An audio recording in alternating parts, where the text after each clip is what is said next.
What's up, y'all? This is Brave, and I'm back for another review of The Impact Atlanta. This is season 2, episode 3, and let's get right into the review. So, we are back with Ari and G Herbo. We already know that Ari has explained to this man that, she's expecting more out of him when it comes to Yosan. She's already feeling away because he missed the graduation. So, on top of that, we also know that previously he had to leave a birthday party early. So, these are just strikes that are being added against this man at this point. So, Herb ends up asking her, like, do you really feel that I'm a terrible dad? So, she tells him, like, yeah, I do feel like you're a terrible dad right now. And Herb, he does feel bad about missing the graduation. But, she feels like Herb is being defensive. And I'm just like, I don't know if he's really being defensive. I just think that he wants you to see his side of things. Now, as for her, she has higher expectations for him. Like, it got to the point where these two, they walked away from the table or whatever. And then we see Ari go outside where Herb is. He's out there smoking or whatever. And she walks up to him and is like, so what makes you think that you're a great dad? And Herb is like, being there for your kid every step of the way, making sure your child feels loved. So here's the thing. While they're outside, we do see Yosan peeking out the window or whatever. And one thing I will say is I do love the fact that her sister went and got Yosan and was like talking to him about I don't even know what. But it was anything to distract him from having to see his parents argue or see whatever is going on outside. Because at the end of the day, kids don't really need to see their kids go at it. They don't. Even though for some reason now, I don't know why people are like, oh, I didn't see my parents argue, so now that's a problem. I promise this world is really damned if you do, damned if you don't. But nonetheless, back to Herb and Ari. I do feel like some things they were chopped out of this scene because he goes on to say that, he's not perfect or whatever. And she's like, you should appreciate the fact that I put you on a pedestal to your son. And I'm just like, okay, so what was your other alternative? To be like, yo, daddy ain't shit? Like, I'm just like, damn, Ari, okay. So Herb, he's like, I appreciate that. And I think that he was just in that moment being expressive, saying, I appreciate it, not trying to cut her off. But for some reason, she's like, don't cut me off. You're not doing your best. Like in this moment, I feel like Ari just wants to go off. And she refuses to take a breath so that he can get any type of word in.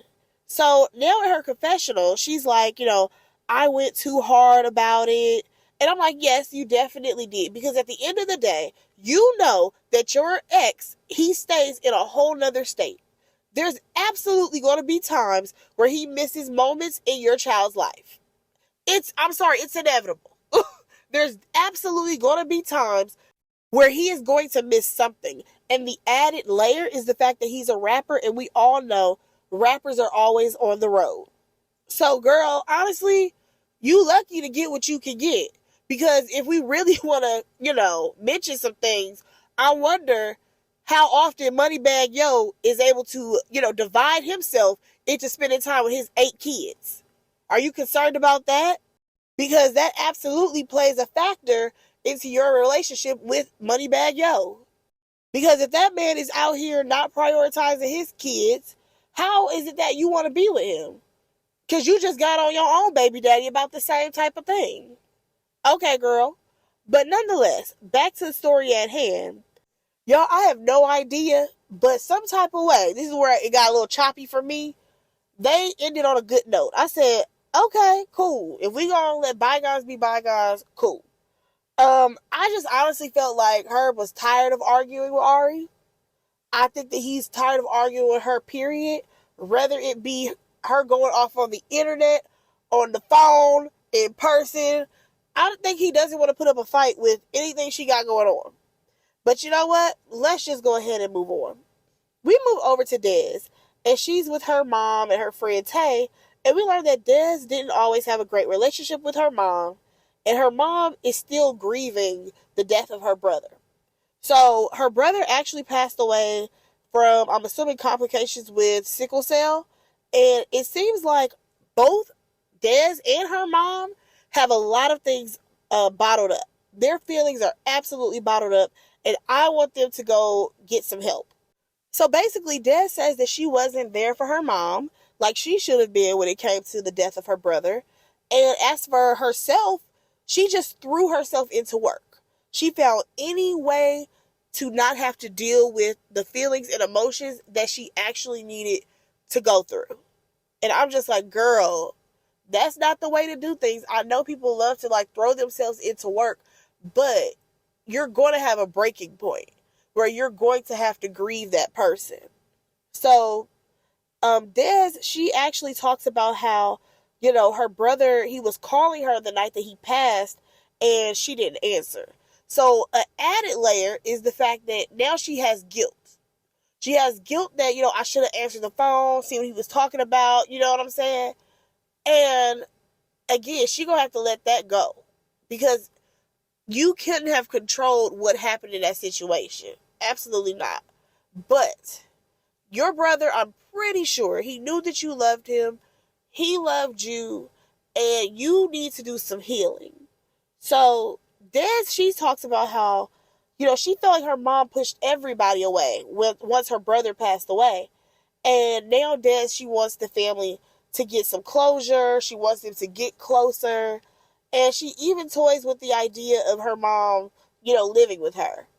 I don't think that they're there just yet. However, I do believe that they need to get some therapy to know how to actually grieve and deal with those feelings. But let's move on to Carly, y'all. I'm sorry. Was Carly on the first season? Because I feel like she wasn't. And she needs some friends on this show. That's like industry people. Or not industry, but like influencer type people. But nonetheless, we see her. She's furniture shopping. And she's trying to relaunch her whole life. Okay? She's had a hard year because of all the stuff that went down with YSL. Her friend is like, I've seen people turn their backs on you. And Carly, she says that she's trying to get into a new place. Because I feel like even though, YSL is her label and she may have not had her hands in everything, when your entire label is going to jail, yeah, there's a chance that your career ain't going nowhere. Like, don't even count that as your label anymore. Like, I need for her to really start fresh. And I'm not exactly sure if this show is going to help her do that. I know that the show will, put some money in her pocket, but I think she needs to get around some good people first and then try to come on reality TV. That's just my theory. Nonetheless, she goes on to talk about how, things went down at Tucson's party and how she talked to Des. And I just want her to move on from that situation. Like, let's not even mention Des anymore. And then she's like, well, I need to go catch up with Tucson because the energy is weird. Here's my thing, Carla. These people just are not your friends. It's not that the energy is weird. They may say, hey, girl, because they see you out, but they're not your friends. Like, I need for her to not worry about them. Like, just stick to Lakia, okay? And now, speaking of Lakia, we see her, she meets up with Tucson. So Tucson's catching her up on the party because you already know she wasn't there. And Lakia has the impression that when it comes to Carly and Des, these girls were working on an entire mixtape together, like all of this, because she's heard Carly's side of the story. However, Tucson is like, there's an underlying issue. Is Mariah the scientist the underlying issue? Absolutely. Now, one thing I will say is that in this conversation, I love the way Lakia was giving commentary because she was still trying to remain neutral. Because she was like, maybe there's like a miscommunication or, Carly, she may be feeling left out of things. And I agree, Carly is absolutely feeling left out. However, you not friends with these people like that. So it's not that they're leaving you out. They just don't rock with you like that, girl. And like Lakia said, everybody is not going to get along. And it is clear to see that with this group of people right here. Now, Tucson, he says that he's going to meet up with Jerika because that's the only name that he will call her. And he just feels like she wants Instagram friends. It's not that she wants genuine friendships the way these people have already established that type of friendship. So he basically feels like, listen, her whole little world came crashing down. All the people she was cool with and rocking with, they're all gone. And now she out here reaching for friends. But let's go ahead and move on, you guys. So we see Ari, and someone has broken into her mother's house. And this is the third time that this has happened in 4 years. That is absolutely crazy. Now, they didn't steal anything, you know what I'm saying? But that's horrible because now her mom has to like pack up, move out. Like, I just feel so bad for her mom. And her mom was even like, listen, I'm from Chicago and I did not have to deal with stuff like this.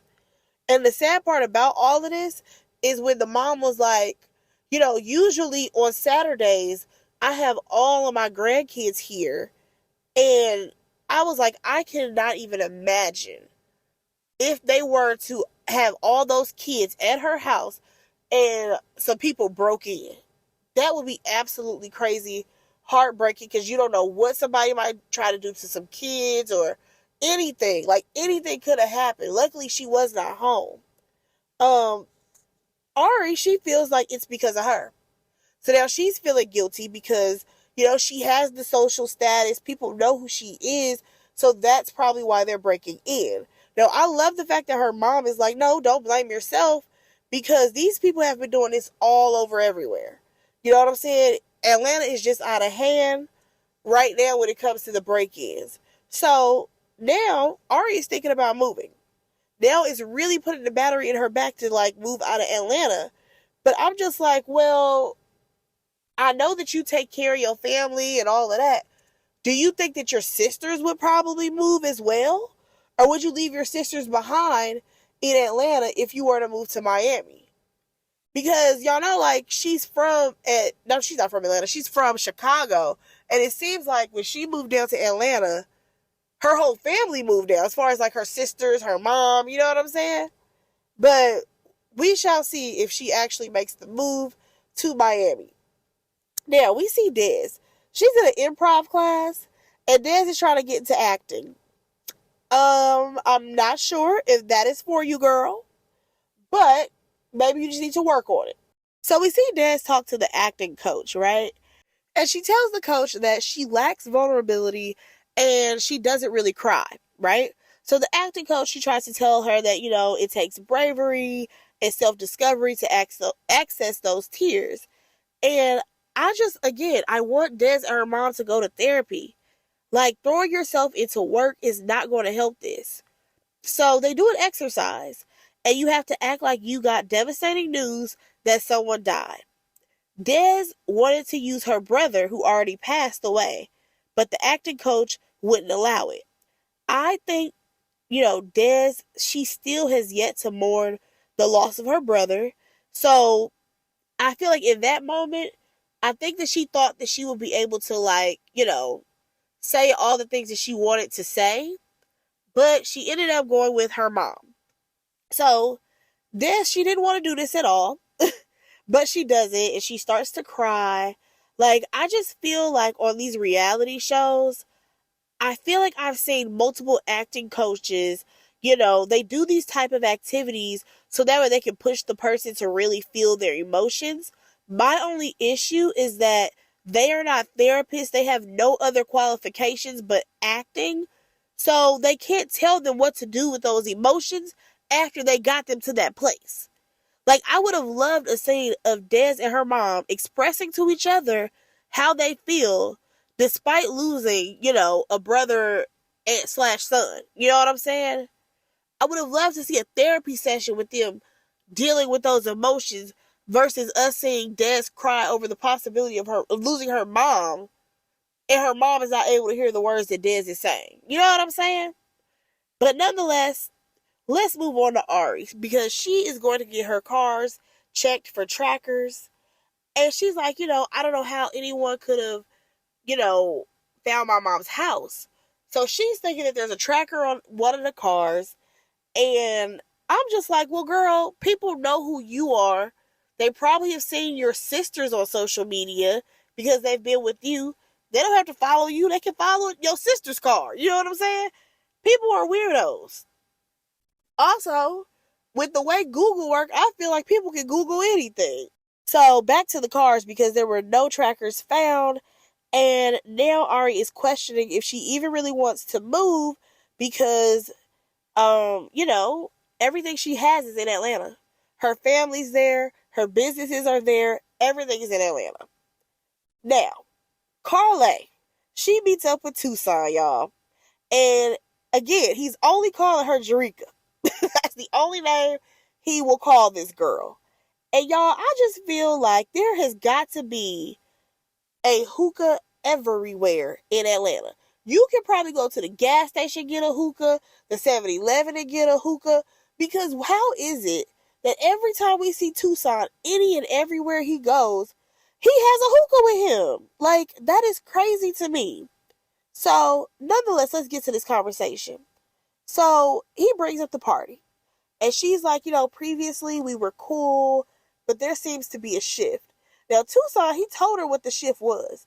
And it was basically because previously they had talked about getting into the studio. And she told him, oh, you can just go ahead and DM me. Tucson felt like it was phony because he handed her his phone. And, so that way she could put her phone number in.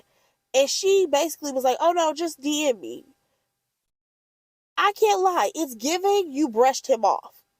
And I'm just confused as to how they ended up in the same car together. But I'm going to assume it's because Tucson is probably used to people in the industry, brushing you off. Because that tactic that she did, just DM me, that's giving, I don't really want to work with you. But we can still be cool. You know what I'm saying? But I just don't want to work with you. So, of course, he probably just, took his water off a duck's back, kept it moving. So then he goes on to ask her what's up with Dez. And she goes back to the fact that they were working on a project. And she's like, I couldn't drop music because of her. And Tucson is like, well, why were you finding that out the day before? If anything, like, you need to go fire some other people because all of your clearances and all of this that you're talking about, that should have been done days prior to, your day before release.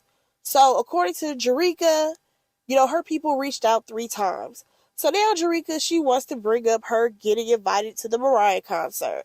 So Tucson, he's like, okay, so did Dez know what was going on? That you were still messing with Thug while this girl was with Thug? And she's like, no, she didn't. Jerika, Jerika, whatever your name is, girl, you just lost this battle. Just hang it up. Because if this girl did not know what the relationship and ins and outs of y'all bullshit was, you can't hold that against her. Now, my question is, does anyone listen to Dez or Carly? Do we want music from these girls? That's the real question. Now, Carly, she feels like Tucson is being biased. And, she's like, well, I'm about to leave. Girl, bye. I honestly feel like if they were going to bring Carly onto this show, she needed to have another industry friend. She really did, because this is stupid. She's just randomly popping up with people who don't like her. Like, we got to do better. But y'all, that was the episode. What did y'all think about it? Do y'all feel like Carly needs to shut up about this? Because I know I do. Do y'all feel like Ari went too hard on Herb?